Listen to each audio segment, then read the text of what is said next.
Israeli অবরোধে ফিলিস্তিনের গাজায় অনাহারে 4 বছরের এক শিশুর মৃত্যু হয়েছে। ওই শিশুটির নাম মোহাম্মদ ইয়াসিন। সংবাদ মাধ্যম আল জাজিরার প্রতিবেদনে এ তথ্য জানা গেছে। প্রতিবেদনে বলা হয়, ইসরায়েল আরোপিত অবরোধের কারণে খাদ্য, পানি ও মানবিক সহায়তা গাজার বাসিন্দাদের কাছে পৌঁছতে না পারায় ভয়াবহ মানবিক সংকট দেখা দিয়েছে। ক্ষুধার কারণে 4 বছরের এক শিশু মারা গেছে বলে জানিয়েছে গাজার সিভিল ডিফেন্স কর্তৃপক্ষ। গাজার স্বাস্থ্য কর্তৃপক্ষ জানিয়েছে, ক্ষুধা বা অনাহারের কারণে মোহাম্মদ ইয়াসিনের মৃত্যু এই ধরনের 58তম ঘটনা। ইসরায়েলের অবরোধ শুরু হওয়ার পর থেকে গাজায় অনাহারে এখন পর্যন্ত 58 জন ফিলিস্তিনির মৃত্যু হয়েছে।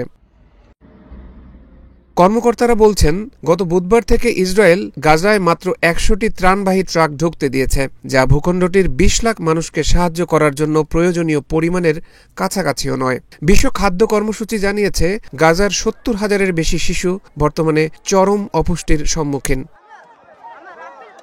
জাতিসংঘ ও বিভিন্ন আন্তর্জাতিক সংস্থা আগেই সতর্ক করেছিল, গাজা চরম মানবিক বিপর্যয়ের মুখে রয়েছে। প্রয়োজনীয় ত্রাণ সহায়তা পৌঁছাতে না পারায় পরিস্থিতি আরও ভয়াবহ হয়ে উঠছে। এদিকে গাজায় ইসরায়েলি হামলা থামছেই না।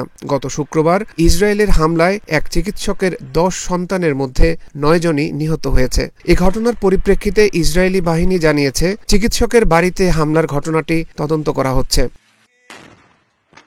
গাজায় নতুন করে হামলা জোরদারের পর এ পর্যন্ত কয়েক হাজার ফিলিস্তিনি প্রাণ হারিয়েছেন। আর 2023 সালের অক্টোবর থেকে ইসরায়েলি আগ্রাসনে গাজায় মোট নিহতের সংখ্যা প্রায় 54,000।